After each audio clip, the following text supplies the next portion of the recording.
অন্ধকার রুমের এক কোণায় জড়সড় হয়ে বসে আছে প্রেমা। বাহির থেকে দরজা ধাক্কার আওয়াজ ভেসে আসছে, অথচ প্রেমা দরজা খুলছে না। খুললে জানোয়ারগুলো ঝাঁপিয়ে পড়বে। হাতে আছে এখনও সেই ছুটিটা। কতক্ষণ দরজা জায়গায় থাকবে জানা নেই প্রেমার। সেজন্য নিজেকে প্রস্তুত রাখল। কাছে আসলে দিবে এক কোপ। অনেক দস্তাদস্তির পর দরজাটা অবশেষে ভেঙে গেল। দুজন পুরুষ ঢুকলো প্রথমে। সুইচ হাতড়ে লাইট চালানোর সাথে সাথে প্রেমা আঘাত করতে নিলে শেখর দরে পেলে সেই হাতটা। তারপর পেছনে মোড়ে ধরল। রুমের লাইট জ্বলে ওঠে। প্রেমা ছাড়া পাওয়ার জন্য চটপট করে। শেখর প্রেমার কাঁধে থুতনি রেখে বলল, অনেক জ্বালাচ্ছ শুনলাম। এখনও তেজ কমেনি এখানে এসে? আরও হিংস্র হতে বলছো নাকি আমায়? প্রেমা ঘৃণায় কাঁপতে কাঁপতে বলল, কিছু বাদ রেখেছেন আপনি করার জন্য? আর সব পার করে ফেলেছেন। একটা জঘন্য অমানুষ আপনি। তারপর ছাড়ুন আমাকে, ছেড়ে দিন। কতটা অধপতনে গিয়েছেন আপনি ভাবুন তো। নিজের রক্তকে নিজ হাতে খুন করেছেন, এখন বউ দিয়ে দেহ ব্যবসা করাতে চাইছেন? হ্যাঁ, চাইছি। আপনার মৃত্যুটা যেন আল্লাহ আমাকে নিজ চোখে দেখিয়ে তারপর মৃত্যু দেয়। ততদিন তো বাঁচিয়ে রাখবো না তোমাকে ডার্লিং। চলো, খদ্দর এসেছে। শরীরটা জ্বলে যেতে লাগলো প্রেমার। আল্লাহর দোহাই লাগে, এ পাপ কাজ আমার সাথে কইরেন না। এর সে মেরে ফেলেন। শেখর টেনে নিয়ে যেতে লাগলো। বয়স্ক এক লোক রুমে বসে অপেক্ষা করছিল নারী দেহের। শেখর প্রেমাকে নিয়ে ধাক্কা দিয়ে সেই রুমে ফেলে দিয়ে বলল, অনেক তেজ আছে এ মেয়ের, বুঝে শুনে আগাবেন। বাহির থেকে লাগিয়ে দিচ্ছি। শেখর বাহির থেকে সিটকিনি লাগিয়ে দিল।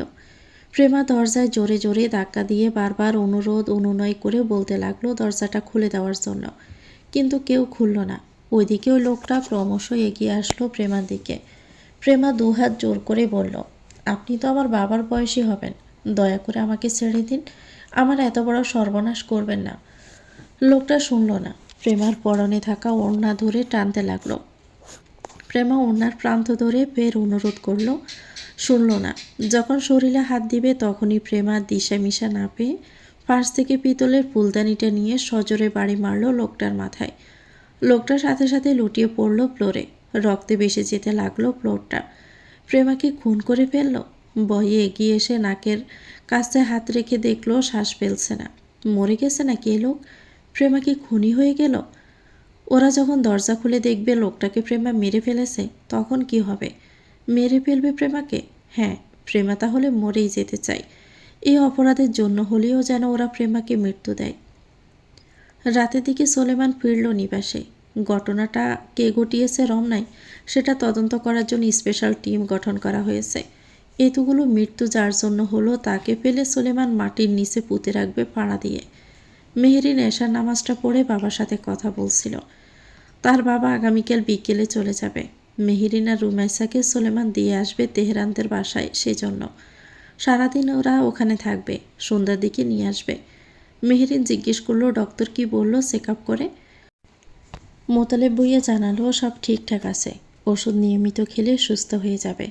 মেহেরিন সেই কথা শুনে বলল, এটা তো কবছর ধরেই শুনছি আব্বু, সুস্থ তো হচ্ছ না। একটু দুশ্চিন্তা করলেই শরীর অসুস্থ হয়ে যায়। ওনাকে বলবে ভালো ডক্টরের ঠিকানা দিতে, সেখানে নিয়ে যাব তোমায়। আরে না, এই ডক্টর অনেক ভালো, মিথ্যে বলবে নাকি? কত পুরনো রুগী আমি তার। তুই চিন্তা করিস না, বাবার শরীর একদম ভালো আছে। আরও কিছুক্ষণ কথাবার্তা বলে মেহেরিন ফোন কাটল। সোলেমান ফ্রেশ হয়ে এসেছে। মেহেরিন বলল, খাবেন?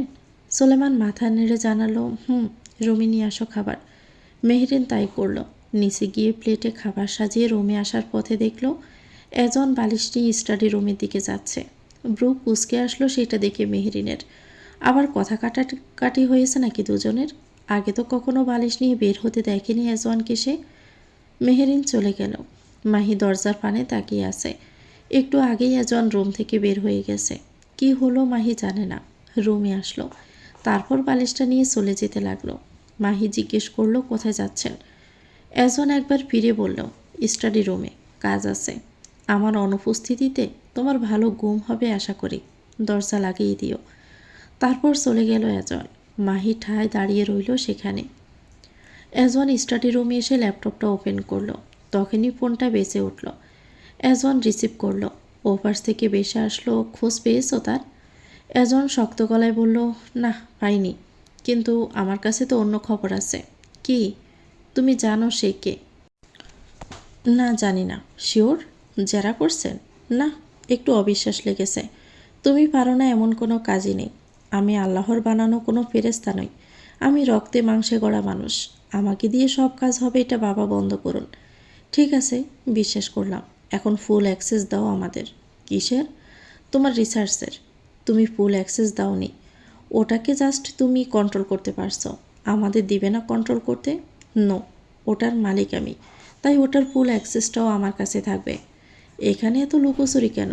আমাদের ফুল অ্যাক্সেস দিলে সমস্যা কোথায়? আমি দিতে ইচ্ছুক নই।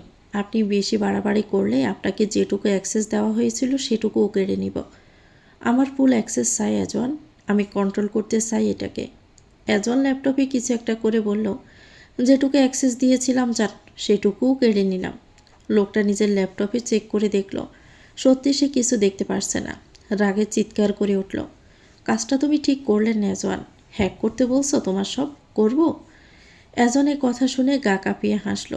আমার সব কিছু আপনি হ্যাক করবেন? Nice jokes. এতদিনে কি অ্যাজনকে আপনি চিনেননি প্রফেসর? অ্যাজন সকল সিস্টেম হ্যাক করার ক্ষমতা রাখে। আর সেখানে আপনি অ্যাজনের আইডেন্টিটি হ্যাক করার কথা বলছেন? চেষ্টা করুন না, কিছু খুঁড়তে গিয়ে যেন আবার সাপ বেন্ন হয়ে আসে। তুমি অস্ট্রেলিয়ায় আসো, তোমাকে দেখে নিব। ওকে প্রফেসর, দেখা হবে তাহলে খুব শীঘ্রই। নিজের আইডেন্টিটি বাঁচাতে না আবার আমার পা ধরে কান্নাকাটি করতে হয়। তাই ভেবেচিন্তে কাজ করুন। All the best. অ্যাজন ফোন কেটে দিল। কাল সাপ একটা। তার এত বছরের পরিশ্রমের কাজটা এর হাতে তুলে দিবে? অ্যাজন কি পাগল নাকি? অ্যাজনের জিনিসের দিকে যে নজর দিবে তাকেই তো অ্যাজন ধ্বংস করে দিবে। হোক সেটা একটা রিসার্চ প্রজেক্ট আর হোক সেটা একটা মানুষ। নিজের জিনিসের উপর দখলদারি অ্যাজন সহ্য করে না। অনেক রাত অবধি অ্যাজন কাজ করলো স্টাডি রুমে। তারপর ক্লান্ত হয়ে স্যারে ঘুমিয়ে পড়েছিল। সকালে ঘুম থেকে উঠে পিটপিট করে নিজের দিকে তাকাতেই দেখল তার গায়ে চাদর। অথচ সে সাথে করে কোনো চাদরই নিয়ে আসেনি রুম থেকে। তাহলে আসলো কোথা থেকে এটা? শরীর থাকা চাদরটা নিয়ে স্টাডি রুম থেকে বেরিয়ে দোতলায় নিজের রুমের দিকে হাঁটা ধরল। রুমের দরজাটায় হাত রাখতে বুঝতে পারল দরজাটা ভিতর থেকে লাগানো না। দৃঢ় হাতে দরজাটা খুলে রুমে প্রবেশ করলো অ্যাজন। সর্বপ্রথম চোখ গেল বিছানায়। ব্ল্যাঙ্কেট জড়িয়ে শুয়ে আছে বিছানার এক পাশে মাহি। এলোমেলো চুলগুলো মুখের উপর এসে মুখ ঢেকে রেখেছে। সেজন্য বিরক্তিতে সহস্র শব্দ করল অ্যাজন। হাতের চাদরটা ছুঁড়ে সোফায় ফেলে দিল। অ্যাজন নিশ্চিত এই মেয়ে অ্যাজনের গায়ে চাদর দিতে চায়নি। নিশ্চয়ই অ্যাজনের বাপ, তা না হলে ভাইজানের কাজ এটা। একমাত্র অ্যাজনকে তো এই দুজনই ভালোবাসে। এই দুজনেরই তো কলিজা পোড়ে অ্যাজনের জন্য। অ্যাজন ফ্রেশ হয়ে বেরিয়ে গেল রুম থেকে। বসার ঘরে আসতে দেখতে পেল বাসার সুলতান এক লোকের সাথে কথা বলছে সোফায় বসে। লোকটা বাসার সুলতানের সমবয়সী হবে কিছুটা, বেশ পরিপাটি। অ্যাজনকে দেখে বাসার সুলতান লোকটার উদ্দেশ্যে বলল, ওই তো আমার ছেলে এসে গেছে। শামসুল মির্জা গাড় গুড়িয়ে তাকালো। অ্যাজনকেই সামনাসামনি তার দেখা প্রথম। ছেলের প্রাণ বাঁচিয়েছে যে তাকে সামনাসামনি দেখতে এসেছেন। আসার ইচ্ছেটা তখনই বেশি হলো যখন জানলো অ্যাজন সুলেমানের ভাই। সুলেমানেরই তো শিক্ষক ছিল শামসুল মির্জা। অ্যাজন গিয়ে তাদের দুজনের সামনে সোফায় বসল। চিনতে পারছে না এনাকে অ্যাজন, তবে চেহারাটা কিছুটা পরিচিত পরিচিত মনে হচ্ছে। কোথায় যেন দেখেছে, মনে পড়ছে না তো। শামসুল মির্জা গলা জেড়ে অ্যাজনকে জিজ্ঞেস করলো, এখন শরীর কেমন আছে তোমার বাবা? বাবা ডাক শুনে অ্যাজন নড়ে চড়ে বসল। এত আদুরে ডাক? রিলেটিভ কেউ নাকি? অ্যাজন গম্ভীর গলায় বলল, শরীর আছে ভালো, বাট আপনি কে চাচা? বাসার সুলতান বললেন, সুলেমানের শিক্ষক, ঢাকা বিশ্ববিদ্যালয়ের। অ্যাজন পায়ের উপর পা তুলে বসে বলল, ও ভাইজানের শিক্ষক, বেশ ইয়াং তো আপনি। জিমে টিমে যান নাকি? শামসুল মির্জা স্মিত হাসলেন। অ্যাজন সেটা দেখেই বলল, হাসছেন কেন?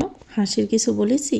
শামসুল মির্জা হাসি থামিয়ে দিয়ে বলল, না, তোমার ভাইয়ের শিক্ষক হলেও আমি আজ তোমায় দেখতে এসেছি। দেখতে এসেছেন মানে? তার বাপ বাসার সুলতানকে দ্বিতীয় বিয়ে দেওয়ার প্ল্যান করেছে নাকি অ্যাজওয়ানের? গম্ভীর স্বরে বলল, আমায় কেন দেখতে এসেছেন? মেয়ে জামাই বানানোর জন্য নাকি? দেখুন চাচা, আমি কিন্তু বিবাহিত। আমার একটা বউ আছে। কদিন পর হয়তো বাপও হব। তাই আমার বাবার কথাই উস্কে যাবেন না। পারলে তার জন্য মেয়ে দেখুন। শামসুল মির্জা হতবিহ্বল হয়ে গেল এমন কথা শুনে। তার তো মেয়েই নেই, সেখানে এই ছেলেকে কী করে মেয়ে জামাই বানাবে? তোমার বুঝতে ভুল হচ্ছে অ্যাজওয়ান, আমার কোনো মেয়ে নেই। শুধু একটা ছেলে আছে। ও আচ্ছা, তাহলে ঠিক আছে। সাফনকে চিনো তো? হ্যাঁ, ওই ডাব্বাওয়ালাকে চিনি না।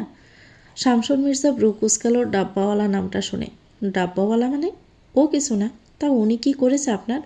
অবৈধ কাজকর্ম করতে গিয়েছিলেন নাকি? সেজন্য পিছু পড়ে আছে নাকি? সাহায্য চাইতে এসেছেন সেজন্য? শামসুল মির্জা অবাক না হয়ে পারছে না। সে নাকি অবৈধ কাজ করছে বলে তার ছেলে নাকি তাকে ধরার জন্য পিছু পড়ে থাকবে। আচ্ছা, সমস্যা নেই, আমি ডাব্বাওয়ালাকে বলবো যেন আপনার পিছনে পড়ে না থাকে। খুব ছেঁচড়া প্রকৃতির এই লোক, আমার বউয়ের পিছনেই পড়ে থাকে। এত মানা করি তাও শুনে না, মনে হয় গন্ডারের চামড়া গায়ে।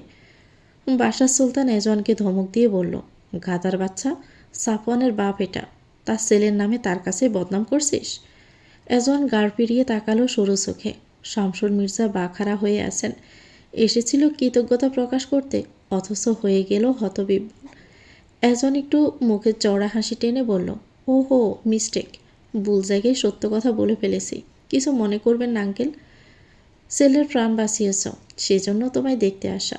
কিন্তু তুমি যে আমার ছেলেকে এত অপছন্দ করো তা তো ভাবতে পারিনি। এত অপছন্দ করো তারপরও কেন বাঁচাতে গেলে? তুমি তো তার ভালোবাসার মানুষটিকে কেড়ে নিয়েছ। যদিও মাহিকে আমারও পছন্দ না, তারপরও আমার ছেলে তো করতে পছন্দ। কেন বাঁচিয়েছি? ওনার মতো সৎ লোকের বেঁচে থাকা উচিত, দেশের জন্য, সমাজের জন্য। সেজন্য বাঁচিয়েছি। আর রইল আপনার ছেলের ভালোবাসাকে কেড়ে নেওয়ার কথা, তাহলে বলবো, যার জিনিস সে নিজ দায়িত্বে নিজের করে নিয়েছে। আপনার ছেলেকে মুভ অন করতে বলুন। পারছে না তো। তোমরা সুখী, অথচ আমার ছেলেটাকে অসুখী করে রাখছো। এজনের ঠোঁটের কোণে বিদ্রোহের হাসি ফুটে উঠল কিঞ্চিত। সুখী? এজন আর মাহি কি সুখী? বিয়ে দিয়ে দেন ছেলের, বউ কাছে থাকলে সুখী হয়ে যাবে। মেয়ে তো কম দেখায়নি, শুধু বলছে বিয়ে করব না, বিয়ে করব না। তাহলে আপনার ছেলের বিয়ের গটকালের দায়িত্বটা আমাকে দিয়ে দিন, আমি দেখছি মেয়ে। তাহলে আসলেই উপকৃত হই। ঠিক আছে, বাসায় গিয়ে এখন রিল্যাক্স থাকুন। কদিন পর ছেলের বিয়ে হবে, তার প্রিপারেশান নেন। দুশ্চিন্তা মুক্ত করলে বাবা। আপনিও আমার দুশ্চিন্তা মুক্ত করলেন আঙ্কেল। আপনার ছেলের বিয়ে হয়ে গেলে আমিও বাঁচি। আসি এখন, কাজ আছে। বাসার সুলতান সে কথা শুনে বলল, এই অসুস্থ শরীর নিয়ে কোথায় যাবি? এজন শ্রেণী দিয়ে উঠে যেতে যেতে বলল, আরে রুমে যাচ্ছি। বাদশাহ সুলতান বিড়বিড় করে বেয়াদব বলল। তারপর শামসুল মির্জার দিকে তাকিয়ে বলল, আসলেই খুব উপকৃত হই শামসুল, তোমার ছেলেটার বিয়ে হয়ে গেলে। মাহিকে তোমার মতো আমারও পছন্দ না। আমার ছেলেটাকে একটুও সম্মান করে না, সব সময় ঝগড়া অসম্মান করে। বাপ হয়ে এসব ভালো লাগে দেখতে? এখন বিয়েটা হয়ে গেলে যদি আমার ছেলেটা একটু শান্তি পায়। আমারও পছন্দ নাই মেয়েকে। ও সাল সলন কথাবার্তা মাঝে মধ্যে হুট করে গায়েব হয়ে যাওয়া। ভালো মেয়ের কোনো লক্ষণই নেই। এজন এতদিন ধরে কিভাবে যে সংসার করছে বুঝে আসে না। ভালোবাসায় অন্ধ হয়ে গেছে আমার ছেলেটা, সেজন্য নিজেরই গন্ডারের চামড়া হয়ে গেছে, তাই শেষরার মতো সংসার করছে। ভালোবাসার জিনিসটাই এমন বাসার। যাই হোক, আসি। এসো কখনো বাসায়, বিয়ের দাওয়াত দিও, অবশ্যই যাব। দোয়া করো বিয়ের জন্য যেন রাজি হয় আমার ছেলেটা। এজন যখন দায়িত্বটা নিয়েছে তখন হবে দেখে নিও। এজন রুমে এসে দেখলো মাহি উঠে পড়েছে ঘুম থেকে, বিছানায় পা ঝুলিয়ে বসে আছে। এজন বিছানার উপর পাশে গিয়ে বসতেই পকেটে থাকা ফোনটা বেজে উঠল। এজন নম্বর না দেখে ফোনটা রিসিভ করে কানে নিতে ওপাশ থেকে বেশে আসলো। যখন বন্ধুর বউ ছিল না তখন ছিলাম আমি, এখন বন্ধুর বউ হইয়াছে পর হইয়াছি আমি। ও বন্ধু বিয়া করিয়া গেলা আমায় বলিয়া, গড়ে কি তোর বউ তোরে গুতায়? বউ পাইয়া গেলি কোথায়? বাহাদুরের কাকের মতো গলায় এমন গান শুনে দাঁতে দাঁত চেপে জন বলল, এসে দেখে যা আমার বউ আমারে গুতায় নাকি ঠাপ খাওয়ায়। আরে চেতিস না তো, কেমন আছিস সেটা বল। গুলি খাইয়া বেডে পড়েছিলাম, তখন কোথায় বাল ফেলাইতে গেছিলি? আজ ফোন দিছিস কেমন আছিস জিজ্ঞেস করতে? বাহাদুর চমকালো এই কথা শুনে। গুলি খাইছিস মানে? পুরো বাংলাদেশ জানে আর তুই জানোস না? বালের নাতি, আমি তো বাংলাদেশে নাই, অস্ট্রেলিয়া আসছি। এজনের ব্রু কুচকে আসলো। আমাকে তো বলিসনি, কবে গেলি? কিছুদিন আগে। ভার্সিটি থেকে ইমেল পাঠিয়েছিল, সেজন্য আসা। কিন্তু গুলি খেলি কি করে? কারা করলো? জানি না, জানলে তো তোর বিসি একদম গলিয়ে দিতাম।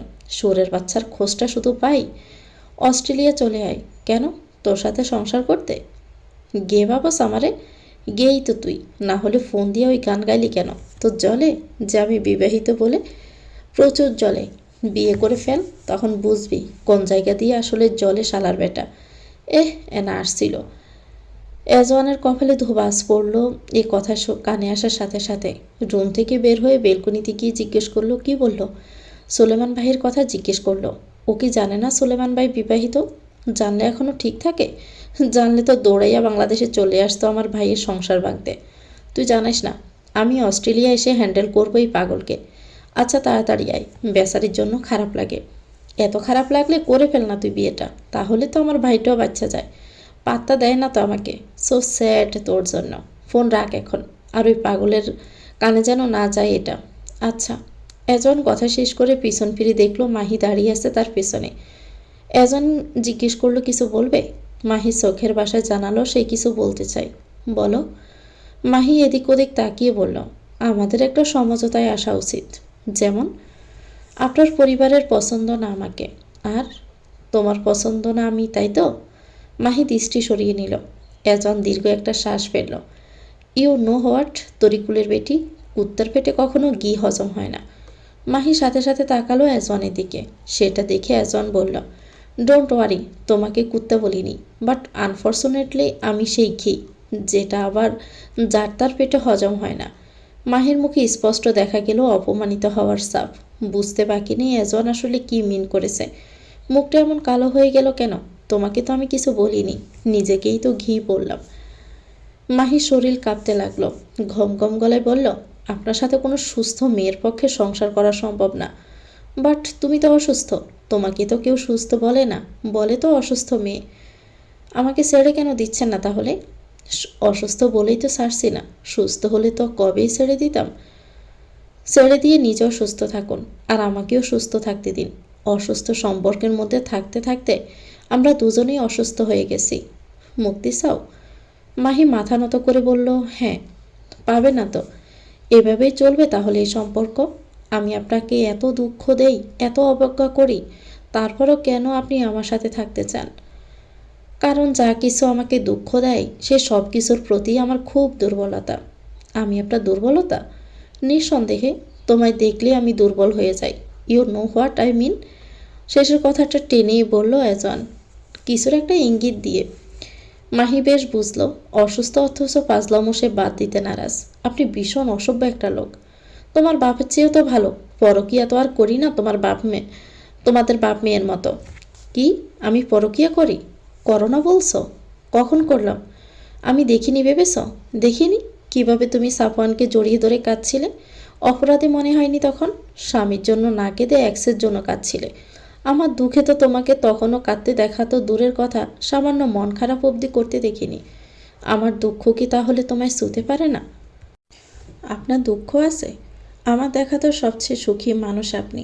কখনো তো কিছু হারাননি, সব পেয়েছেন। সব সব পেয়েছি? ও আচ্ছা, তুমি না বললে তো জানতেই পারতাম না। ভালোবাসার যাতনা কাকে বলে জানো? আমার থেকে বেশি জানেন আপনি? মনে করিয়ে দিব, আপনি এজন সুলতান আমার জীবনে না আসলে আমার জীবনটা সুন্দর হতো। সাফওয়ানের সাথে আমার চমৎকার একটা সুস্থ সংসার হতো। কিন্তু আপনি তা হতে দিলেন না। জোর করে নিজের ভাগ্যের সাথে আমাকে জড়িয়ে নিলেন। এটা কি কম অপরাধ ছিল আপনার? তোমার কষ্ট হচ্ছে সেজন্য তরিকুলের বেটি আমি কি একটুও সুখ দিতে পারিনি তোমাকে? অবশ্য আমার দেওয়ার সুখ তো তোমার কাছে অসুখের মতো। আমি তোমার জীবনের সুখ নামের অসুখ। জীবন অসুখ ছাড়া চলে না তরিকুলের বেটি। মেনে নাও না অসুখকে। অসুখ হলে তার জন্য ওষুধ সেবন করা প্রয়োজন। সারা জীবন অসুখ নিয়ে বাঁচা যায় না। সেই ওষুধ তো তাহলে আমার মৃত্যু। ডিভোর্সও তো হতে পারে। সেটা তো আমি বেঁচে থাকতে পাবে না তরিকুলের বেটি। মরে গেলে হয়তো মুক্তি পেতে পারো। তখন গিয়ে না হয় সাফওয়ান সাহেবের সাথে সুন্দর সংসারটা করে নিও। বুড়ো বয়সে সাফওয়ান আমাকে মেনে নেবে? এজন গা দুলিয়ে হাসলো এই কথা শুনে। তার মানে বুড়ো বয়স অবধি আমার সাথে থাকতে চাইছো? শুনে এজনের জীবনখানা যে ধন্য হয়ে গেল তরিকুলের বেটি। দম বন্ধ করে থাকতে হবে আপনার সাথে, খুশি মনে না। কেন খুশি মনে থাকতে পারবে না কেন? পছন্দ না আপনাকে আমার। উচ্ছৃঙ্খল বখাটে আপনি। কোনো শালীনতা নেই আপনার মাঝে। এজন তাচ্ছিল্যের হাসি আনলো মুখে। তার মধ্যে নাকি শালীনতা নেই, অথচ বিয়ের পর কত চেঞ্জ হয়ে গেছে এজন। মাহি কি লক্ষ্য করেনি তা? মাহির ভিতর বুঝি খুন শালীনতা আছে? এজন রুম ছেড়ে চলে যেতে যেতে বলল, আমি এজন সুলতান যেমনই হই, আমি মানে আমি, আমার মতো কোনো আমার ছায়ার মতেও তোমাকে কাউকে তুমি তরিকুলের বেটি 100 বার জন্ম নিলেও পাবা না। এজন সুলতান এই পৃথিবীতে এক পিসি। এজন সুলতানের বিকল্প হিসাবে কেউ নেই। ইন ফিউচারে কেউ তার বিকল্প হিসাবে আসতেও পারবে না। কিন্তু দুঃখের বিষয় হলো তুমি আমাকে দেখোনি, দেখেছো আমার আবরণটাকে। যদি হৃদয়টা দেখতে পেতে তাহলে 1 বিলিয়ন% শিওর আমি তুমি তরিকুলের বেটি নিজেকে পৃথিবীর সবচেয়ে সৌভাগ্যবতী মনে করতে। আর তাছাড়া আমি তোমাকে আগেও বলেছি, তোমার যা মনে চায় তুমি তাই করো, তোমাকে বাধা দিব না। বাট আমার তরফ থেকে ডিভোর্স তুমি পাবে না। সেপারেশনে থাকতে চাইলে থাকতে পারো, কোনো জোর জবরদস্তি নেই। তবে নিবার ছেড়ে গেলে আমাকে চলে যেতে হবে। আর আমি চলে গেলে আমার বাপ কিন্তু হিংস্র হয়ে উঠবে, তোমাকে মেরে ফেলতেও দুবার ভাববে না। তার ছেলেকে তুমি কষ্ট দিবা, গছছাড়া করবা, আর সে তো বসে বসে থাকবে না। বেলকনিতে বসে আছে মেহেরিন আর সোলেমান। হাতের ক্ষতটা এখনও সারেনি। মেহেরিন বাহুতে মাথা ঠেকিয়ে চোখ বন্ধ করে আছে। সেদিনকার ঘটনাটা মনে পড়লেই এখনও বুক কাঁপে। সোলেমান পকেট থেকে ফোনটা বের করে কাউকে মেসেজ দিয়ে বলল, এনেছিস ওই সাংবাদিককে? ওপাশ থেকে মেসেজের উত্তর আসলো, হ্যাঁ বেঁধে রেখেছি। গুড, 1টার পর আমি আসছি। তারপর ফোনটা পকেটে ভরে রাখলো। সোলেমান মেহেরিনের মাথায় চুমু খেয়ে ধীরে গলায় ডাকলো, মেহেরিন। মেহেরিন ছোট্ট করে উত্তর দিল, তুমি বোরকা ছাড়া নিকাব ছাড়া বের হবে না বাসা থেকে। পরিস্থিতি যতই খারাপ হোক না কেন আমার, তুমি আসবে না সেখানে, মনে থাকবে? মেহেরিন মাথা তুলে তাকালো। সেদিনকার কথা বলছেন? তোমার ছবি নিউজ চ্যানেলে খবরের কাগজে চলে গেছে। ফেস ওড়না দিয়ে ঢাকা ছিল বলে পরিষ্কারভাবে দেখা যায়নি সেভাবে। আমি চাই না তুমি দুনিয়ার নজরে আসো এভাবে। এই দুনিয়া ভালো না, একবার নজর লেগে গেলে পিছু ছাড়ে না, শেষ করে তবে ক্ষান্ত হয়। আর তুমি খুব মূল্যবান আমার কাছে, আমার নিজের চাইতেও। আমার ফ্যামিলি, আমার পৃথিবী হলে তুমি হচ্ছ আমার অক্সিজেন। অক্সিজেন আর পৃথিবী ছাড়া তো বাঁচা সম্ভব না আমার। আপনাকে ছাড়া বুঝি আমার পক্ষে বাঁচা খুব সম্ভব? সুলেমান মেহেরিনের গালে হাত রেখেই বলল, শোনো শোনো মেয়ে, আমাকে কখনোই তোমার নিজে থেকে বেশি ভালোবেসো না। যখন আমি থাকবো না তখন কি করে সামলাবে তুমি নিজেকে? ভালোবাসা তখনই সুন্দর যখন সেটা আত্মনাশে নিয়ে না যায়। আমি আসি বলেই তুমি আসো, এ ভাবনাটা কখনোই মনে পুষে রাখবে না। আমার জীবন অনিশ্চিত মেহেরিন। আমি আদৌ বৃদ্ধ অবধি তোমার সাথে বেঁচে থাকবো কি না সেটার নিশ্চয়তা নেই। এখন তুমি যদি আমাকে নিজের চেয়েও বেশি ভালোবাসো তাহলে আমার অনুপস্থিতিতে তুমি ভেঙে পড়বে, হারিয়ে যাবে, নিঃশেষ হয়ে যাবে। তোমার ভালোবাসার জায়গায় আগে থাকবে তুমি নিজে, তারপর অন্য কেউ। নিজেকে আগে ভালোবাসতে শিখো, শক্ত থাকতে শিখো, তাহলে আমি নিশ্চিত থাকতে পারবো এ ভেবেছে যদি আমি তোমার সাথে নাও থাকি তাহলে তুমি ঠিক সামলে নিতে পারবে নিজেকে। আমায় ভালোবাসো, গভীরভাবে ভালোবাসো, কিন্তু সেই ভালোবাসায় নিজেকে হারিয়ে ফেলো না মেহেরিন। তবে এইটুকু বিশ্বাস রাখতে পারো, আমি মারা যাওয়ার পর এই পৃথিবীতে আমার ভালোবাসার অভাব ছাড়া দ্বিতীয় আর কোনো অভাবই তোমাকে ছুঁতে পারবে না মেহেরিন। অথচ পৃথিবীতে সব কিছুর অভাব সহ্য করার ক্ষমতা আমার থাকলেও আপনার এই ভালোবাসার অভাবটাই সহ্য করার ক্ষমতা যা আমার নেই সুলতান সাহেব। আমার মৃত্যুটা যেন আপনার মৃত্যুর আগেই হয়, তাহলে আমার কি হবে? আমি বাঁচব কি নিয়ে? তোমার খাটিয়ার ভার বহন করার শক্তি যে তোমার স্বামীর নেই, আর আপনার মৃত্যু দেখার সাহস যে আপনার বিবিচানের নেই। আমাদের মৃত্যুটা যেন একসাথেই হয়, তাহলে আপনাকেও আমার খাটিয়ার ভার বহন করতে হবে না, আর আমাকেও আপনার মৃত্যু দেখতে হবে না। গুলশানের এক নাইট ক্লাবের বারে বসে আছে এজওয়ান, 1 বোতল ওয়াইন খেয়ে আর 1 বোতল হাতে নিয়ে। শরীর অসুস্থ, অথচ সেদিকে খেয়াল নেই। বাহাদুরটা দেশে থাকলে ভালোই হতো, কিন্তু নেই শালার বেটা। সেজন্য ইয়াসিনকে ফোন করে ডাকলো। ইয়াসিন আবার এসব ক্লাব ক্লাব পছন্দ করে না, তারপরও আসলো। এসে এজওয়ানকে খুঁজে এসে দাঁড়ালো তার পাশে। এজওয়ান একবার ইয়াসিনকে দেখে বলল, তোরা এত সুইট কেন রে ইয়াসিন? তোদের ডাকার সাথে সাথে তোরা এসে হাজির হোস। ইয়াসিন আশেপাশে তাকালো। মেয়েরা ছোট ছোট পোশাক পরে আছে, কি এক অবস্থা। এজওয়ানকে তাড়া দিয়ে বলল, এসব জায়গায় আসেন কেন ভাই? আশেপাশে কী সব আস্তাগফিরুল্লাহ নাউজুবিল্লাহ মার্কার নটিরা গুড়গুড় করতেছে, চলেন তো। এজওয়ান বোতলটা নিয়ে টুল থেকে উঠে বলল, নটিরা নটিগিরি করতে আসছে, আমার কি? ওদের জন্য কি আমার আশা বন্ধ হবে নাকি? আর তুই দেখিস দেখিস কেন নাউজুবিল্লাহ মার্কার নটিদের? চোখের হেফাজত কই তোর? আপনারা খুঁজতে গিয়েই তো চোখ চলে গেছে, এখানে আসছেন কেন? মুড অফ রে। আপনাদের আবার মুড অফ হয় নাকি? কেন রে শালার বেটা, আমরা কি মানুষ না নাকি? নাকি বিন গ্রহের প্রাণী যে মুড অফ হতে পারবে না, দুঃখ হতে পারবে না? বাসায় যান, আপনার বউ হয়তো অপেক্ষা করছে। এসব বলে আমায় আর হাসাস না তো ইয়াসিন। হাসি পায় শুনলে। হাসি পাবে কেন? তুই বেটা সৌভাগ্যবান ভাব নিজেকে, যে বাতাসি তোরে ভালোবাসে, তোর জন্য অপেক্ষা করে। একতরফা ভালোবাসার যে কি কষ্ট তুই তো জানিস না। বাতাসিকে একদিন জিজ্ঞেস করিস, আপনাকেও ভালোবাসবে আপনার বউ একদিন, দেখেন। ভালোবাসা? এই গোলামের পুত ভালোবাসা কোনো দিনও আমাকে ভালোই বাসেনি। তুই তো বাসিস না ভালো তোর বউকে, আবার আমাকে জ্ঞান দিচ্ছিস। যা, বাসায় যা, আমিও যাই। একা যাইতে পারবেন? পারবো। ইয়াসিন হাঁটা ধরল। এজন ফের ডেকে উঠল, শোন ইয়াসিন। ইয়াসিন পিছন ফিরে বলল, হ্যাঁ বলেন। দাঁত থাকতে দাঁতের মূল্য বুঝিস। বাতাসি ছাড়া তোর কেউ নাই রে, মা নাই, বাপ নাই। যে আছে তাকে অবহেলা করে হারাইস না। সবাই এজওয়ান না যে শুধু সয়ে যাবে অবহেলা। এজওয়ান উল্টো দিকে ঘুরে হাঁটা ধরল। হাতে থাকা ওয়াইনের বোতলে চুমুক দিচ্ছে আর এলোমেলো পায়ে হাসছে। রাস্তায় গাড়ি টাড়ি কিচ্ছু নেই, পুরো পাকা রাস্তা, কুয়াশার ল্যাম্প পোস্টের আলো। এজওয়ান এই জনশূন্য রাস্তার ধার ঘেঁষে হাঁটতে হাঁটতে গলা ছেড়ে গেয়ে উঠল, মরছি মরছি আমি মরছি, তোমরা কেউ আর মাইরো না। যেজন মন বুঝে না তারে মন দিও না, যেজন প্রেম বুঝে না তারে প্রেম দিও না। ৮০ তোলায় শের হইলে ৪০ হয় মন, মনে মনে এক মন না হইলে মিলবে না ওজন। পাগল মন, মন রে মন কেন এত কথা বলে? রাত আনুমানিক ৩টে বাজে। নিবাসের পিছনে জঙ্গল থেকে একাধারে চিচি পোকার শব্দ শোনা গেলেও সেই শব্দ নিবাসের ভিতর অব্দি আসতে পারে না। ছাদে দাঁড়ালে দেখা যায় এই বিস্তার জঙ্গলের ভিতরে কয়েকটা পুরনো রংছটা দালান রয়েছে। সেই দালানগুলোর মধ্যে একটা জলসাঘর, একটা সালিশি ঘর আর একটা কোষাগার। তবে সব কিছুই এখন অচল। আমজাদ সুলতানের মৃত্যুর সাথে সাথে সব বন্ধ হয়ে গেছে। সুলেমান দৃঢ় পায়ে রুম থেকে বের হলো। মেহরিনের ঘুমের অপেক্ষায় ছিল। যখন টের পেল মেহরিন এখন গভীর ঘুমে ঢুকে গেছে, ঠিক তখনই সুলেমান বের হলো। রুমের দরজাটা চাপিয়ে দিয়ে করিডোর দিয়ে হাঁটা ধরল। লাইব্রেরি রুমের দিকে যাওয়ার পথে স্টাডি রুমের দিকে চোখ পড়ল। চেয়ারে গা এলিয়ে দিয়ে এজন ঘুমিয়ে আছে। ব্রু কুচকে আসলো। রুম রেখে স্টাডি রুমে ঘুম? সোয়ালদয় শক্ত হয়ে আসলো। শরীরে থাকা চাদরটা এজনের শরীরে দিয়ে ফের হাঁটা ধরল। লাইব্রেরির দরজাটা খুলে ভিতরে ঢুকে দরজাটা লাগিয়ে দিল।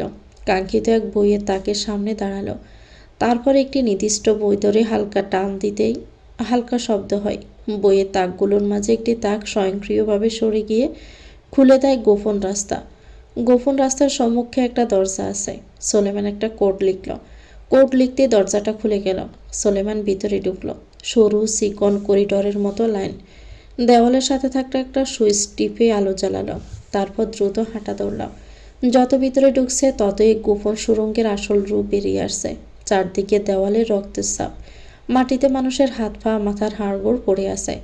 কোনো স্বাভাবিক মানুষ হুট করে এখানে ঢুকে পড়লে নিশ্চিত বমি করে সেন্সলেসও হতে পারে। করিডোরের দুপাশে কক্ষ আছে কয়েকটা। কক্ষগুলো কয়েদখানার মতো।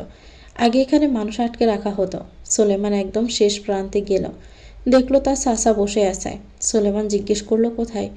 বাদশাহ সুলতান বাহিরের দিকে ইঙ্গিত করে বলল, ওখানে। সুলেমান একবার পাশে তাকালো। জরাজীর্ণ এক কক্ষ, পুরনো দুটো আসবাব আছে এক কোণায়, আর মাঝখানে আছে বড় একটা সমিল মেশিন, যেটা দিয়ে বাহিরের জগতে গাছের কাঠ কাটা হলেও এই কষাইখানায় কাটা হয় অন্য কিছু। হ্যাঁ, ঠিকই শুনেছেন। এই গুপ্ত সুড়ঙ্গ পথ দিয়ে বেরিয়ে আসা জায়গাটার নাম কষাইখানা। এখানে যখন তখন মানুষ খুন করা হয়। আজও হয়তো কাউকে খুন করা হবে। সুলেমান পেছনের দরজা দিয়ে জঙ্গলে চলে গেল। পেছন পেছন বাদশাহ সুলতানও আসলো। জলসাগরের সেই পরিত্যক্ত দালানের ভিতরে চেয়ারে হাত পা বেঁধে রাখা হয়েছে এক লোককে। সে লোকটি একটি নামকরা সংবাদ চ্যানেলের সাংবাদিক। অপরাধ একটাই, সুলতান পরিবারের বিষয়ে অত্যাধিক নাক গলায়। যেখানে প্রতিটি সংবাদ মাধ্যমকে সুলেমান বলে দিয়েছে তার পরিবারের, বিশেষ করে মেয়েদের ছবি পাবলিশ না করতে, সেখানে এই সাংবাদিকের এত বড় সাহস। তার বউয়ের ছবি ছাপিয়ে দিয়েছে সোজা খবরের কাগজে। সুলেমান তো উত্তম মাধ্যম দিয়েছে সেই প্রতিষ্ঠানের মালিককে। এখন এটাকে দেখবে। সুলেমান সোজা সামনে গিয়ে দাঁড়ালো। হাতে গ্লাভস পরতে পরতে বলল, তুই বিবাহিত? লোকটা সুলেমানের গলার আওয়াজ পেয়ে তাকালো। ব্যথায় সারা শরীর জখম হয়ে আছে। তারপরও কোনো রকমে প্রাণ বাঁচানোর আশায় বলল, ভুল হয়ে গেছে, মাফ করে দেন। সুলেমান গাড় বেঁকিয়ে তাকালো। আমি প্রশ্ন করেছি কি, আর তুই উত্তর দিলি কি? বিবাহিত নাকি অবিবাহিত সেটা বল। অবিবাহিত। তোর পরিবারে কে কে আছে? মা, বাবা, বড় ভাই। তোর বড় ভাই কী করে? ব্যাংকে চাকরি করে। তাহলে তুই না থাকলেও খুব একটা অসুবিধা হবে না তাদের। তোর বাপ মাকে দেখার মতো কেউ আছে তাহলে? গুড। তা কোন হাত দিয়ে আমার বউয়ের ছবি তুলছিলি যেন? ডান হাতের নাকি বাম হাত? সোলেমান এগিয়ে এসে লোকটার ডান আর বাম হাত ধরে জিজ্ঞেস করছে। লোকটা ভয়ে বারবার শিউরে উঠছে। তাদের কাজই তো এটা। লোকটা তো ভেবেছিল সোলেমান সুলতান বিবাহিত, তার বউয়ের ছবি খবরে দিলে রিচ হবে বেশি। আর হয়েছেও তাই। সামান্য ছবি প্রকাশ করার জন্য এত হিংস্রতা! একবার যদি সে ভুলক্রমেও বেঁচে ফিরে, তাহলে সুলতান পরিবারের মুখোশ টেনে খুলে দিবে। প্রাণের মায়া বড় মায়া। লোকটা বলল, ভুল হয়ে গেছে স্যার, সব জায়গা থেকে ছবি সরিয়ে ফেলছি, এবারের মতো মাফ করে দেন। সোলেমান হাতে চাপাতিটা তুলে নিল। লোকটার বাম হাতটা টেবিলের উপর চেপে ধরে বলল, এটা মোটেও কোনো ভুল নয়, এটা অন্যায়। আমি মানা করে দিয়েছিলাম, শুনিসনি তোরা? অন্যায় করলে তার সাজা পেতে হয়, এটাই নিয়ম। বল, কোন হাত দিয়ে তুলেছিস? ডান নাকি বাম, নাকি দু হাত দিয়েই? লোকটা বলল না কিছু, শুধু ছেড়ে দিতে বলল। সোলেমান আর পেঁচাল ফেরে মুখ ব্যথা করতে চাইল না, সেজন্য চাপাতি দিয়ে ক্রমাগত হাতের উপর কোপ বসাতে লাগলো। যেভাবে আমরা পেঁয়াজ কাটি কুচি কুচি করে, ঠিক সেভাবেই। ও লোকটা গগন বিদারি করে চিৎকার করতে লাগলো। সোলেমান বিরক্ত হয়ে চাচাকে বলল, চাচাই চিৎকার বন্ধ করা তো, কানের পর্দা ফেটে যাচ্ছে। বাসার সুলতান এসে কাপড় দিয়ে মুখ বেঁধে দিল। সোলেমান হাতটা কুচি কুচি করে কাটতে কাটতে কোণে অবধি কেটে ফেলল। তারপর অন্য হাত শুরু করলো। লোকটা ছটফট করতে লাগলো। শরীর রক্তে ভেসে যাচ্ছে, অন্তরাত্মা ছটফট করছে এই ব্যথা থেকে মুক্তি পাওয়ার আশায়, কিন্তু পাচ্ছে না। সোলেমান ফিতি দিচ্ছে না। আজরাইল হয়ে দাঁড়িয়ে আছে সামনে, প্রাণ নিয়ে তবেই ক্ষান্ত হবে। হাত কাটা শেষ হতেই সোলেমান সরে আসলো। গলগল করে পানির কলের মতো রক্ত পড়ছে ফ্লোরে। এখন লোকটা চিৎকার করতে পারছে না, চিৎকার করার শক্তিটাও নেই। চেয়ারে লুটিয়ে পড়ল। বাসার সুলতান রশি খুলে দিল। লোকটা ফ্লোরে রক্তের মাঝে ব্যথায় গড়াগড়ি খাচ্ছে। সোলেমান ফিরে তাকালো না। তার মনে হচ্ছে যে সে সঠিক কাজটাই করেছে, সেজন্য তাকানোর প্রয়োজন বোধ করছে না। বাসার সুলতান জিজ্ঞেস করলো, এবার কি করব? সোলেমান নিজের দিকে তাকালো। সাদা শার্টটায় রক্তের দাগ পড়েছে। চাচা থেকে লাইটারটা নিয়ে শার্ট আর গ্লাভসটা পুড়িয়ে ফেলল। তারপর বলল, আমাকে কাটতে বলছো মানুষ? সময় নেই আমার, বউ উঠে পড়বে। স্পেশালিস্ট কাউকে নিয়ে এসে কাটাও। আর কাটা শেষ হলে চোখ, কিডনি, হার্ট সব ডিলারের কাছে পাঠিয়ে দাও, বাকি দেহ ওদের খেতে দাও। আমাকে আর এসবে টানবে না, বলে দিয়েছি, করে নাও, এবার আসছি। সোলেমান চলে গেল। বাসার সুলতান ফোন করে কাউকে আসতে বলল। একজন আসলো। এসে জ্যান্ত দেহটাকে কেটে কেটে কিডনি, হার্ট, চোখ সব আলাদা করে নিয়ে চলে গেল। ফ্লোরে পড়ে রইল শুধু দেহটা। বাসার সুলতান পকেট থেকে রিমোটটা বের করে সুইচ টিপে দিয়ে কক্ষর থেকে বের হয়ে দরজা বাহির থেকে লাগিয়ে দিল। রিমোটের সুইচ টেপার কারণে একটা বদ্ধ দরজা খুলে গেল। আর সেই বদ্ধ দরজাটা খোলা পেতে বেরিয়ে এলো অ্যাজওয়ানের সেই ইউক্রেনের আন্ডারগ্রাউন্ড সামরিক গবেষণা ল্যাব থেকে আনা কুকুরগুলো। বাসার সুলতান ছোট জানালা দিয়ে দেখল নির্জন নেমেসিস আর ব্লিটস আয়েশ করে খাচ্ছে দেহটা। খাওয়া শেষ হলে আবার এরা একাই এদের জায়গায় চলে যায়। অ্যাজওয়ানের বক্ত কিনা, অ্যাজওয়ান ওদের সামনে গিয়ে দাঁড়িয়ে থাকলেও কিছু বলবে না, কিন্তু বাসার সুলতানকে দেখলেই তেড়ে আসতে চায়। তখন বাসার সুলতানের মনটা চায় কুচি কুচি করে এদের কাট দেয়। মালিকের বাপকে সম্মান দিতে জানে না অশিক্ষিত ম্যানারলেস কুকুরগুলো। যাই হোক, ছেলে কুকুরগুলো এনেছিল বলেই এভাবে মানুষ লুকাতে পারে, তা না হলে এদের যে কই কই লুকাতে হতো। বাসার সুলতান জঙ্গল থেকে বেরিয়ে সুড়ঙ্গ দিয়ে লাইব্রেরিতে আসলো। গোপন দরজাখানা বন্ধ করে লাইব্রেরি থেকে বেরিয়ে রুমের দিকে হাঁটা ধরল। কিন্তু স্টাডি রুমের সামনে দিয়ে যেতে বসে ছেলেকে ঘুমাতে দেখে কপাল কুঁচকে আসলো রাগে। আলাদা ঘুমাচ্ছে তার ছেলে, এভাবে চেয়ারে ঘুমানো যায়? ওই মেয়ের জন্য? ওই মেয়েকে বের করে দিতে পারে না? সকাল হোক, ইচ্ছে মতো কথা শোনাবে ওই অসভ্য মেয়েকে। অসভ্য মেয়ে কোথাকার। সোলেমান রুমে এসে একটা শার্ট জড়িয়ে বিছানায় এসে দেখল মেহেরিন এখনও ঘুমে। স্বস্তির শ্বাস ফেলল। কম্বলের ভিতর ঢুকে মেহেরিনের গা ঘেঁষে শুয়ে জামা বেদ করে মেহেরিনের কোমরে ঠান্ডা হাত রাখতে কিঞ্চিত কেঁপে উঠল মেহেরিন, তবে ঘুম ছাড়েনি। ঘুমের ঘোরের সোলেমানের দিকে ফিরে সোলেমানকে বা হাত দিয়ে জড়িয়ে সোলেমানের বুকের কাছটায় মাথা রাখল। সোলেমান মেহেরিনের মাথায় হাত বুলাতে লাগলো, তারপর কপালে চুমু খেল। কি শান্তিতেই না ঘুমাচ্ছে মেহেরিন স্বামীর বুকে, অথচ একটু আগেই যে তার স্বামী একটা খুন করে আসলো। মেহেরিন জানলে কি আর এই বুকে এভাবে মাথা রেখে শান্তিতে ঘুমাতে পারতো? এভাবে কে জানি, বোধহয় পারতো না। মেহেরিনের জন্যই তো খুন করা হলো। মেহেরিন কি কখনো জানবে তার অগোচরে তারই জন্য একটা প্রাণ বিদায় নিয়েছে অকালে এই পৃথিবী থেকে? মোটে একটা প্রাণ, সংখ্যা তো ক্রমাগত বাড়বে বই কমবে না। এত এত প্রাণের মৃত্যুর দায় তার মাথায়, সেগুলো কিভাবে বহন করবে মেহেরিন? সকালে বাসার সুলতানের চেঁচামেচিতে সবার ঘুম ভাঙল। মাহিকে ইচ্ছে মতো সে বকে যাচ্ছে। এই মেয়ের জন্য কেন তার ছেলে স্টাডি রুমে গিয়ে ঘুমাবে? এত কিছু হয়ে গেল তাও এই মেয়ে সংসারে মনোযোগ দিচ্ছে না, স্বামীর খেয়াল রাখছে না। তার অসুস্থ ছেলে এখনও সুস্থ হয়নি পুরোপুরি, এভাবে চেয়ারে শুয়ে ঘুমায়? মাহি স্পেশালিস্ট হয়ে গেছে। বাসার সুলতানের ছেলে কোথায় ঘুমাবে না ঘুমাবে, তার জন্য তাকে কেন কথা শুনতে হবে? আপনার ছেলেকে তো আমি স্টাডি রুমে গিয়ে ঘুমাতে বলিনি আঙ্কেল, এর জন্য আমাকে কেন কথা শোনাচ্ছেন? আপনার ছেলেকে জিজ্ঞেস করুন। বাসার সুলতান আরও চিৎকার করে বলল, আমার ছেলেকে কি জিজ্ঞেস করব? সে কোনোদিন বলবে তোমার বিপরীতে কথা? উল্টো আমার ছেলেটাকে শোষণ করে করে তুমি খাচ্ছ। তোমাকে বেরও করে দিতে পারি না, আমার ছেলেটা তাহলে চলে যাবে বলে। গলায় কাটা বিঁধে থাকার মতো তুমি বিঁধে আসো আমাদের জীবনে। ছেড়ে দাও আমার ছেলেটাকে, মেয়ে বানিয়ে রাখছো। কদিন পর ওটাকে মেয়ে বলেই পরিচয় করাতে হবে আমার। যত সব। বাসার সুলতান চলে গেল। মাহির মাথা ভীষণ গরম হয়ে গেল। এজনের জন্য তাকে কথা শুনতে হবে। লোকটা ইচ্ছে করে আলাদা রুমে এখন ঘুমায়, আজ আসুক রুমে, মাথা ফাটিয়ে দিবে। মাহি রুমে চলে গেল। এসেছিল কফি নিতে, আর নেওয়া হলো না। সাসার এমন চেঁচামেচি শুনে মেহেরিন বেলকুনি থেকে বেরিয়ে আসে। রুমাইসা সদ্য ঘুম থেকে উঠে হাই তুলতে তুলতে বসার ঘরে এসে দেখে কেউ নেই। একটু আগে না চেঁচামেচি হচ্ছিল? রুমাইসা মেহেরিনকে দেখে বলল, সাসা কার সাথে এতক্ষণ চেঁচামেচি করলো? বলতে তো পারবো না, বাইয়া নাকি আপুর সাথে। বোধহয় মাহি ভাবির সাথে। বাইয়ের সাথে তো এত উঁচু গলায় কথা বলতে পারে না চাচা। হবে হয়তো। আজ নাকি মতিঝিল যাবে? হ্যাঁ, আব্বুর সাথে দেখা করতে। ও, কখন? নাস্তা করে। তুমিও চলো, ভালো লাগবে। ভাইয়া যেতে দিবে? কেন দিবে না যেতে? আমি বলবো। ঠিক আছে। উর্মিও যাবে? হ্যাঁ। আচ্ছা ঠিক আছে, ভাইয়াকে রাজি করিও কিন্তু। মেহেরিন 1 কাপ চা আর 1 মগ কফি নিয়ে রুমে আসলো। সুলেমান এখনও ঘুমিয়ে আছে। ফজরের নামাজ পড়ে ঘুমিয়েছিল। মেহেরিন কফির মগটা বেডের পাশে রেখে ড্রেসিং টেবিলের সামনে টুলে বসে চা খেতে লাগলো। রোদের হালকা আলো চোখে পড়তে সুলেমানের ঘুম ভেঙে গেল। গাড় বেঁকিয়ে তাকাতে মেহেরিনকে দেখে তার দিকে উপর হয়ে শুলো। মেহেরিন চা খেতে খেতে আর চোখে তাকিয়ে কফির মগের দিকে ইশারা করল। সুলেমান উঠে দাঁড়ালো। কফির মগটা হাতে নিয়ে মেহেরিনের পেছনে দাঁড়িয়ে চুমুক দিল। মেহেরিনের চা খাওয়া শেষ। খালি কাপটা টেবিলের উপর রেখে বলল, আপুকে সাথে নিয়ে যাই, সন্ধ্যার দিকেই তো চলে আসব। রুমাইসে গিয়ে কি করবে? আমার ভালো লাগবে সেজন্য। ঠিক আছে। সকালে ব্রেকফাস্টটা করে সুলেমান, মেহেরিন, ইব্রাহিম, রুমাইসা, উর্মি বের হয়ে গেল।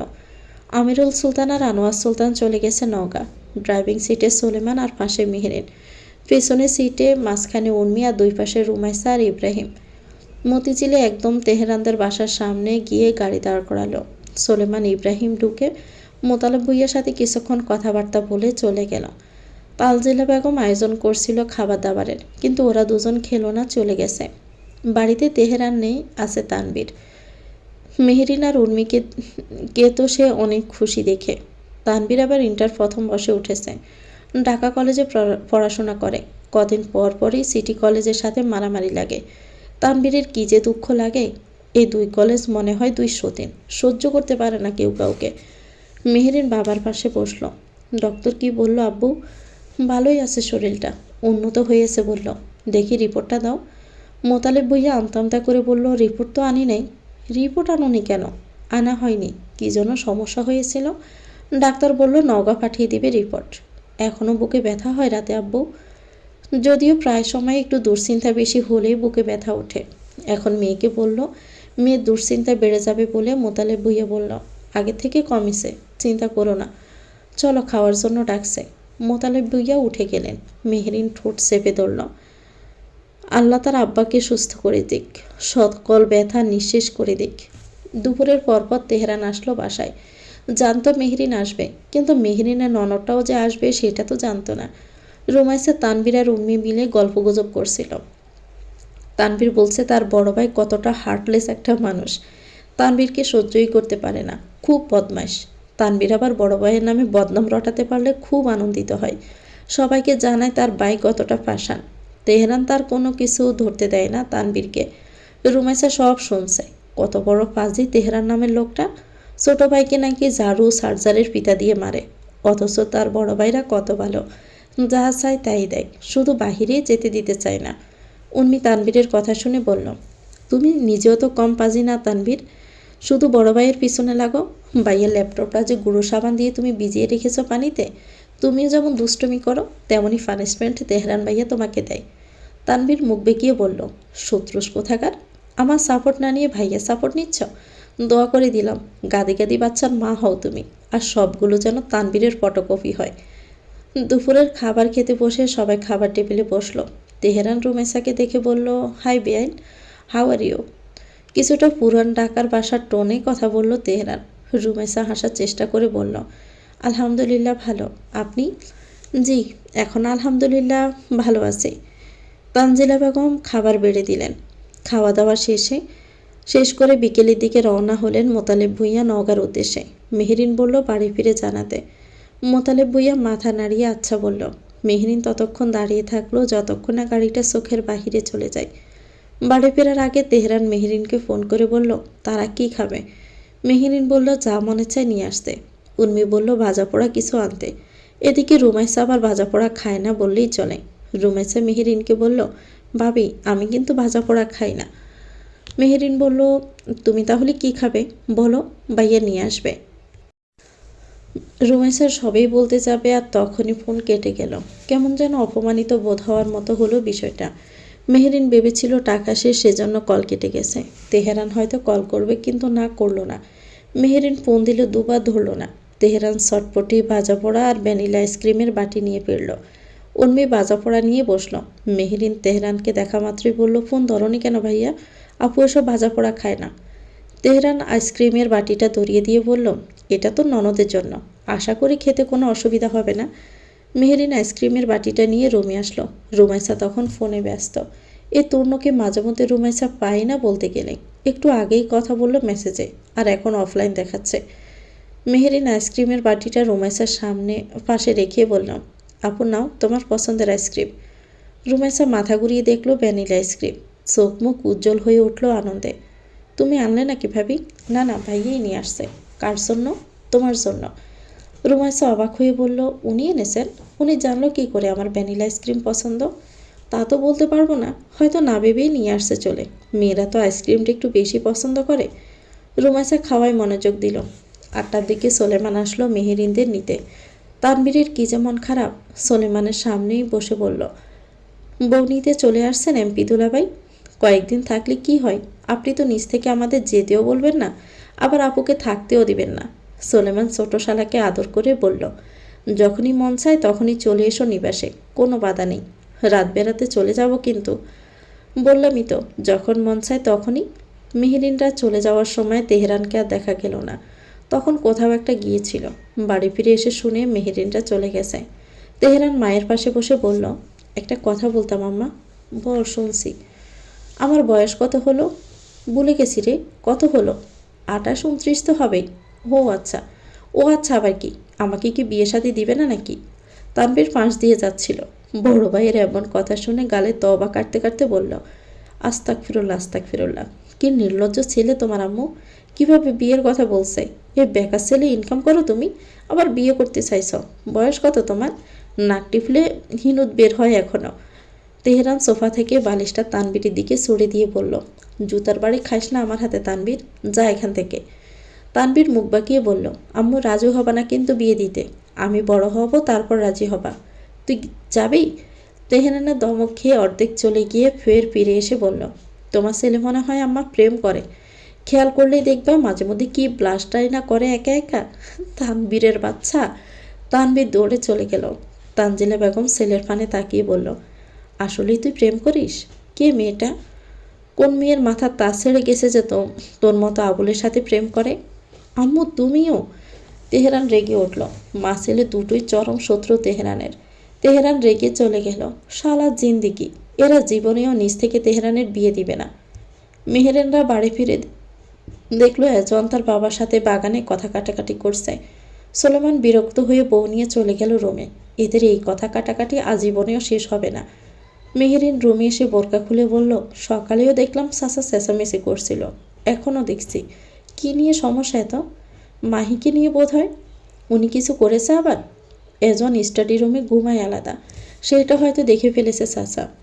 আমিও সেদিন দেখেছি বালিশ নিয়ে যেতে, কিন্তু বুঝতে পারিনি ঘুমাতে গিয়েছিল। দুজনের মধ্যে আবারও কিছু হয়েছে? আপনারা বড়রা মিলে একটা সমাধান করলেও পারেন। আপু কেমন বেখেয়ালি আচরণ করে। ভাইয়াকে তো দেখি যথেষ্ট করে আপুর জন্য, তারপরও আপু যে কেন এমন করে, এমনটা করবে এটাই স্বাভাবিক। মানে ওদের বিয়েটা স্বাভাবিকভাবে হয়নি, এজন জোর করে বিয়েটা করেছে। ও যে যাকে জড়িয়ে ধরেছিল না মাহি, ওঠা মাহির প্রেমিক ছিল। মেহেরিন চমকে ওঠার কথা শুনে। জোর করে বিয়ে করেছে? জোর করে কেন করলো বিয়ে, যেখানে মাহি আপু অন্যজনকে ভালোবাসতো জানার পরেও? জানি না, এজনে যা চায় তাই এজন নিজের করে নেয়। হয় সেটা ভালোভাবে, আর না হয় আঙ্গুল বাঁকিয়ে। ওদের বিষয়ে তুমি কথা বলিও না, ওদেরটা ওদেরকেই বুঝে নিতে দাও। শুধু শুধু আপুকে এখানে দোষ দেওয়া তো তাহলে কোনো মানে নেই। নিজের বাইরেও দোষ আছে বলেই তো ওদের বিষয়ে আমি কথা বলি না। যা ইচ্ছে হয় করুক গে। এজন রুমির দিকে যেতে যেতে বিড়বিড় করে বলতে লাগলো, শালার কি এক বিয়ে করেছে, উঠতে বসতে কখনো বাপ তো কখনো ভাই তো কখনো বউ ফুটবলের মতো গোল খাওয়ায়। এমন জিন্দিগি কি আমি চাইছিলাম গড? জীবনটা তেজপাতা ভাজা পাতা দুটোই বানিয়ে দিলা। না দিলা বউয়ের ভালোবাসা, না দিলা জীবনের শান্তি, সব হারাম কইরা দিলা।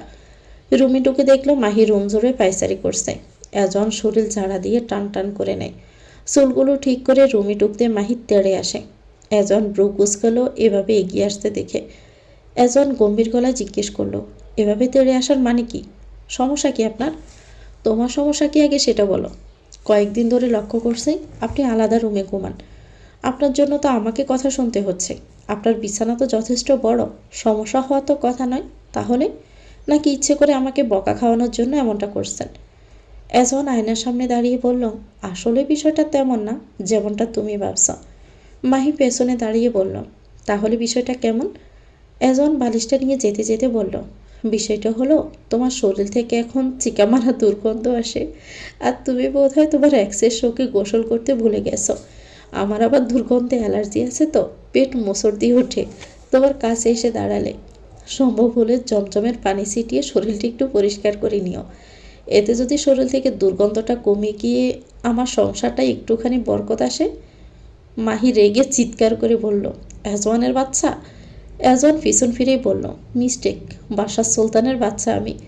মাহি বালিশ ছুড়ে দিয়ে বলল, ছাগলের বাচ্চা আপনি? তোমার বাচ্চা ছাগলের বাচ্চা? মানুষের বাচ্চাকে ছাগলের বাচ্চা বলো কোন সাহসে? নিজের বাচ্চাকে গিয়ে বলো। ননসেন্স মেয়ে কোথাকার। দরজা লাগিয়ে নাকে সরিষার তেল দিয়ে ঘুমাও। Good night. এজন চলে গেছে। মাহি দরজার কাছে পড়ে থাকা বালিশটা নিয়ে বলল, এই ঘরে আর একবার আসলে মেরে ফেলবো আপনাকে। বাসারের বগু ছেলে, দুদিন পর পর নাটক, তাই না?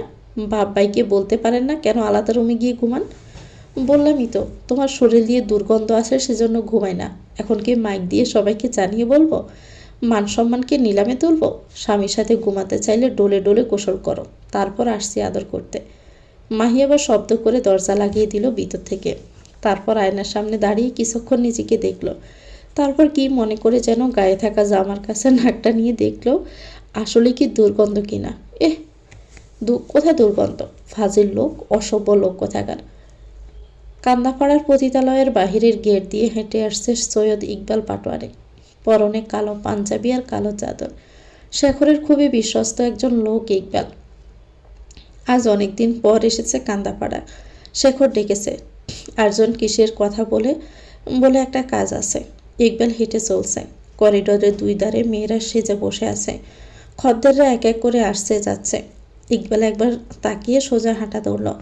শরীরে জ্বর আছে গতকাল রাতে হুট করে, মাথাটাও প্রচণ্ড ব্যথা। হাঁটতে হাঁটতে ভিতরে যেতে একটা মেয়ে গিয়ে এসে বলল, কেমন আছেন ইকবাল ভাই? অনেকদিন পর পা রাখলেন।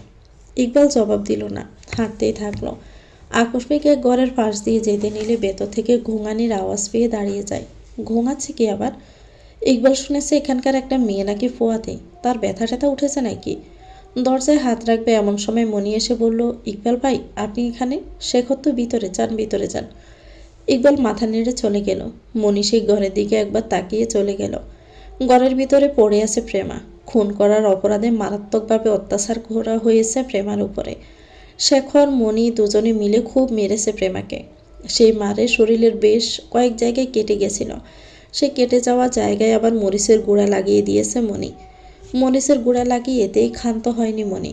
মরিচের গুঁড়া লাগানোর পর প্রেমার হাত পা মুখ বেঁধে রেখেছে যাতে ব্যথায় শব্দ করতে না পারে। কি অমানুষেরা, একটুও মায়া হলো না? এক প্রেমাকে আর কতভাবে অত্যাচার করবে? মণি যখন বলে কই মাছের জান প্রেমার, আসলে ঠিকই বলে। তা না হলে এত অত্যাচারের পরেও কি করে বেঁচে আছে প্রেমা? এতদিনে তো মৃত্যুকে আলিঙ্গন করে নেওয়ার কথা ছিল এই অসহায় মেয়েটার, অথচ সংগ্রাম করে বেঁচে আছে। কিসের আশায়, কিসের লোভে? কিছুই তো আর পাওয়া বাকি নেই প্রেমার। এই যন্ত্রণায় আবার মরে যাও প্রেমা, আর বেঁচে থেকো না। বেঁচে থাকলেই শুধু কষ্ট আর কষ্ট। তো ভিউয়ার্স, গল্পটির নাম হচ্ছে দাহ সজ্জা, লিখেছেন রায়হা জোবায়ের রিপ্তি। এটা গল্পের 34তম পর্ব। পরবর্তী পর্ব পেতে চ্যানেলটিকে সাবস্ক্রাইব করে আমাদের সাথে থাকবেন। ভিডিওটি ভালো লাগলে একটি লাইক দিয়ে দিবেন, কমেন্ট করে জানাবেন কেমন লেগেছে। আল্লাহ হাফেজ, আসসালামু আলাইকুম।